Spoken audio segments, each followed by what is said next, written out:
Welcome to the Sports Trading Card Hall of Fame. Today I want to tell a story of what has long been the single most iconic sports card in sports cards. And there are two notes on that. The first note being that I'm talking about in sports cards. If you talk to a person outside of the world of sports cards, the card that's going to be the most recognizable is going to be the Honus Wagner. But inside sports cards, 1952 Topps Mickey Mantle. That has been the gold standard for sports cards, or for sports card collectors. That's been kind of the dream card. It's been the ideal card. That's really what it's been. But I also said has been, and the reason that that has to be qualified is the fact that we're in an evolving time in sports cards, which is kind of unusual. Because sports cards basically came into true existence with Gen X. We are the generation that sports cards was built out of and built around. And so we've kind of defined the way that sports cards worked, and we're now at a point where that's beginning to change. And it's unusual because the core of the sports card history of true collecting has always been about Gen X. But now we're at a time where there are new generations that are involved. There are different perspectives on sports and what those sports mean. And we have something of a new demographic as well. So all of those components come together to kind of change the perception of sports cards and what sports cards mean. For those of us who grew up in the 80s and the 90s collecting cards, for us, the gold standard has to do with what old cards were at that time. Well, we've moved 30 years down the road, which means that now the cards that we grew up with are themselves old. And in fact, the very difference in age between 52 Topps and when I started collecting is about the same age difference as where we are now. So there's that same separation of time that exists. And so now we are seeing a whole different perspective that's emerging, where an iconic card means something different than what it meant for us collecting in that golden time. And so when you look at 1952 Topps, what you're really looking at is a specific period of time captured in the imagination of people from a specific period of time. Those two components come together and define what the card is, or what the card meant to us, the reason it was iconic. And what really makes it iconic is the fact that it is a specific player at a specific time. Specifically, it is the greatest baseball player of all time from the greatest time in American history. Or that's what we're led to believe. Basically, the reason that we see this is because the people who basically define pop culture, they're baby boomers. That's who really who established the standard. And then over time, we measure everything to that period of time. Was the 1950s the best time in American history? I'm pretty sure you can find a fair number of people who feel that it was not. But there's a golden luster that period has, because guess what? Baby boomers were kids at that time.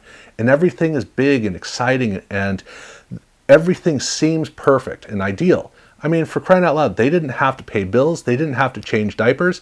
All of that was being taken care of for them at that time.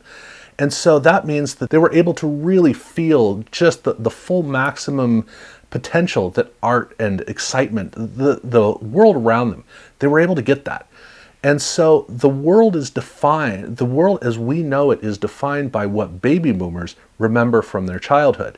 And we've had a difficult time shaking that, because we just kind of take it for granted. So when you look at the greatest players of all time, there are four main sports, and in those four main sports, when we were kids growing up, Gen X, in the 80s, the four greatest players were Mickey Mantle in baseball, Johnny Unitas in football, Bill Russell in basketball, and in hockey you had, is it Hull, Howe, or basically one of those guys.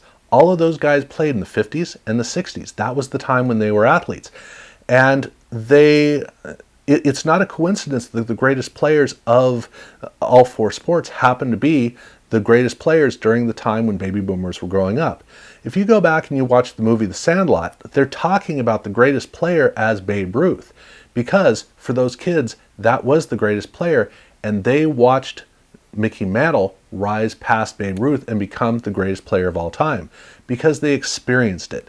And that is what it took to basically create a definition of these are the greatest players, because for baby boomers, they were the ones that the baby boomers saw become the greatest. By the time Gen X was really coming into our own, we hadn't really had a player that could stand up to the greatness of these players before. We did get the opportunity at the end of the 80s into the 90s to witness 3 players rise to that level, and in 2 cases actually surpass. Gretzky became the greatest hockey player of all time, and Jordan became the greatest basketball player of all time. And Joe Montana made a run at Unitas, but the legend of Joe Montana couldn't quite match the legend of Johnny Unitas, which is understandable because Johnny Unitas is the only one of those 4 players who actually has an airtight case for why he's the greatest of all time.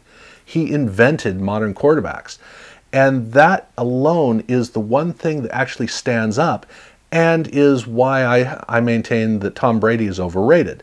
But getting back to the point, the reason that we didn't have a case made for, say, Wilt Chamberlain or Kareem Abdul-Jabbar or Dr. J or Magic Johnson, the reason that none of those players could be the greatest basketball player in history, but Jordan could, was the fact that when we look back at Mickey Mantle, when we look back at Bill Russell, and we look back at Johnny Unitas, when you look back at them, for us, we didn't get to watch them play the game, and our parents did, except in reality our parents didn't. They saw little snippets of it. Maybe they went to a game or 2, maybe they saw something on TV, but for the most part they didn't actually watch these players play. They heard the stories about the players. The players were everywhere. They seemed like the greatest of all time, and the people who knew said that they were the greatest players during that time, and so they took it for granted because it was a world more of stories. By the time you got into full documentation of everything is covered on TV and we're all watching it, it's a lot harder to find somebody who can have that mythical quality. In baseball, the only player who ever had a true chance at knocking Mickey Mantle off that perch was Bo Jackson, because he was a theoretical character. He was a fantasy. He was a superhero. And he was real. He could actually be everything those players from the past have been. He could be that in real life. He just never had enough time to evolve his game to be able to take up that torch. Ken Griffey Jr., we watched his entire career. He may very well be better than Mickey Mantle was. We'll never know, because what we know Mickey Mantle of is the legend. And Ken Griffey Jr. isn't a legend. He was real. We understand how to measure him. So that's tough. But the thing with Gretzky, there was no argument. Gretzky just played at a whole nother level, and it was obvious he was the greatest of all time. Michael Jordan reinvented basketball, and he took the sport and pulled the sport out of the doldrums and turned it into one of the biggest sports in America. We witnessed all of that happening. We understood it, and that's irrefutable proof.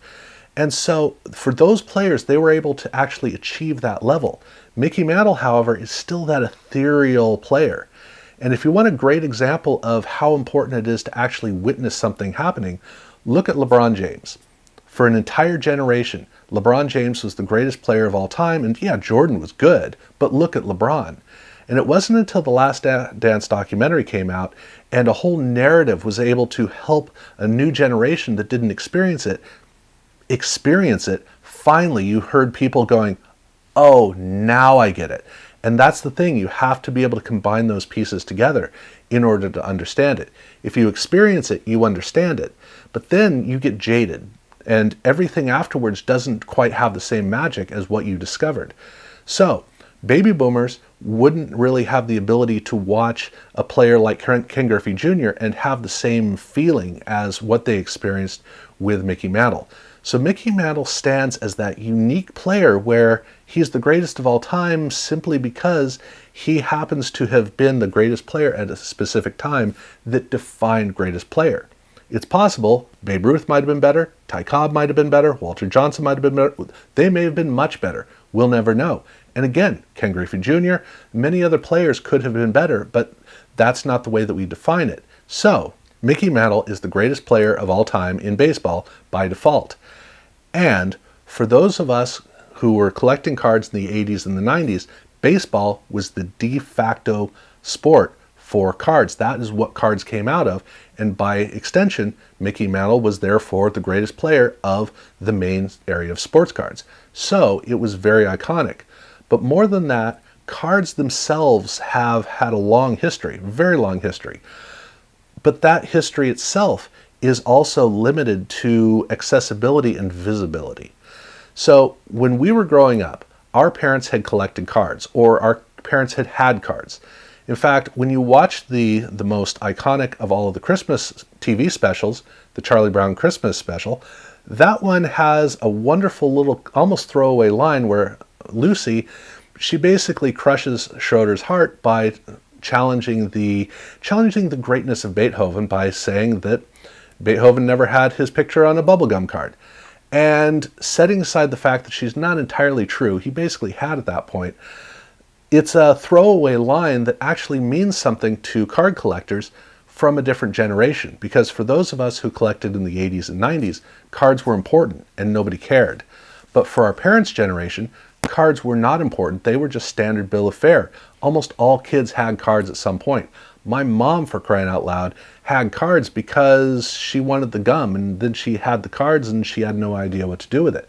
For kids, that was the nature of cards. They were kind of just a natural part of life. That's why they did things that we would today think completely unthinkable of cards, because they weren't special in the same way. They were special in another way. So as we were starting to get serious about cards, our parents were reminiscing about cards from their childhood and talking about this fantastical time of early tops. And it created a larger-than-life presence for those of us who are collectors.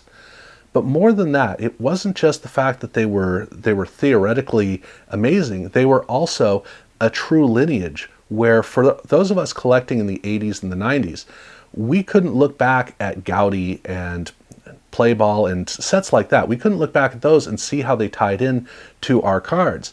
There is one clear delineation in cards that we all agree on, which is World War II. There's pre-World War II, which is the classic old vintage, and then there's the later vintage, which is the early modern era after World War II. And while Leaf and Bowman can be seen as more the early vintage, it is true that they are early modern cards. They're just not truly early modern cards. The first modern card was 1952 Topps, and that began a lineage that we, as collectors in the 80s and 90s, could relate to. We could pick up a 1989 Topps card and look back at 1952 Topps and understand the lineage and actually track it. Bowman was a little bit trickier, and Leaf was something that very few people understood. But prior to World War II, it was just kind of a mess. We couldn't see the relationship between Play Ball and Cracker Jack and Gaudi and all of those cards. They were really random. And in fact, we hardly ever saw them. So they all kind of ran together. But with the Topps, we could keep track of that. And so 1952, that was the card set that began our lineage of cards. And we understood that. And so when we look at that set, we understand it as this ethereal card that is the birth of all cards as we know it. We consider it the first modern card for many different reasons. And on top of that, these were cards that our parents actually could have had at some point. And there was that mysterious thought of, man, what if Grandma and Grandpa are going to find some of these cards hidden away? And so for 1952 Topps, that was what the whole world seemed to revolve around. And if there was any card in that set to have, what would it be? Well, it would be Mickey Mantle, obviously. I mean, he was the greatest player of that time and of all time. And conveniently, that was his rookie card, too. Well, okay. It wasn't his rookie card. He actually had a Bowman card before, but it seemed like his rookie card. And that's part of what the mystery of this 1952 Topps card revolves around, is the idea that it's the Mickey Mantle rookie. We talk about two different things. We talk about 52 Topps Mickey Mantle, and we talk about the Mickey Mantle rookie card. We talk about them both separately and think of them in the same way, and they mean the same thing. The card is so iconic that it's actually taken on two roles. There is actually a true rookie card of Mickey Mantle that is what we think of and we imagine, but we don't necessarily visualize it. It's easy to look at 52 Topps Mickey Mantle and say that's his rookie card. And it's difficult for people to shake that because it just, the Bowman card really is iconic. Well, it's not. It's gorgeous, but it's not iconic. It's actually kind of forgettable in a grand sense of the whole spectrum of cards, which means that if you're not a connoisseur of cards, you might never know it, and you might have a difficult time even keeping track of it. But that 52 set, it just is iconic in so many different ways. And 52 tops is a whole nother conversation. I'm not going to get into that now. But the reason why this card is so iconic is because of a whole combination of things that all revolve around two components that make it all happen. One is that modern cards began in 1952, and through the 50s and into the 60s, that was the birth of modern cards. That combined with the nostalgic quality of baby boomers establishing what all the standard for all greatness to be measured off of was the 1950s and the stars thereof, and Mickey Mantle most specifically. So while there may have been other great baseball players, we don't know how to knock Mickey Mantle off of that perch. So he's just kind of by default there. And true baseball connoisseurs may know how to say that no, he's not the greatest, but for the rest of us, it just kind of is taken for granted. And it's also taken for granted that 1952 Topps is the important set with a whole bunch of rookie cards, whether they are or not, because they fulfill that role. So now that we're moving into a new generation that is thinking more of basketball and thinking more of legends from the past like Michael Jordan, which is it's still a strange thing for me to say. But for those of us from a previous generation who understood a whole structure of how everything worked, because we all saw the world the same way, we now are witnessing a whole new world that is looking at cards in a very new way. And the interpretation of what's iconic and what's significant is completely shifting by sport, by time, by demographic. All of those components play into a whole new space. And so that Mickey Mantle rookie card, which has always been the default, and in certain ways will always remain the default, is now finding itself kind of being overlooked, overshadowed by other interpretations of things like card value. The Mickey Mantle rookie card was always used as the card value delineation, whether that's the Bowman or the later Topps card. In either case, we use that as the standard bearer for the high end of card value. And yet we've seen recently that people will go out and spend even more money on, doesn't matter what card, they're wrong about that card being more valuable. And yet that's the difference in the perception of the world of cards, is the fact that now there's a whole nother structure that's being built. And so Mickey Mantle stands as a very particular time for card collecting. And I am fascinated watching this evolution. So there are more things to talk about with the 52 Topps Mickey Mantle card, or the Mickey Mantle rookie card, or however you want to look at the discussion, or whatever you want to talk about. I'm not going to go into any more of it. I just wanted to look at this aspect of how iconic and why it was iconic pertaining to the 1952, specifically, Topps Mickey Mantle card. And I think it's really fun to sit down and really explore it and break it down and get a feel for the pieces that go into it. Or not all of the pieces, but most of the pieces. And so that's where I went with this. Now, I have been telling different stories about the history of cards. That's really the core of what I'm doing here on the Sports Trading Card Hall of Fame, this channel. So definitely check out other stories and see other parts of the history as I look at it, both the elements and the aspects of cards. And if you haven't subscribed already, definitely subscribe and ring the bell so that you can keep track of these stories as we come along with them. Other than that, I think that's about all I want to say for this story. So thank you guys very much for watching.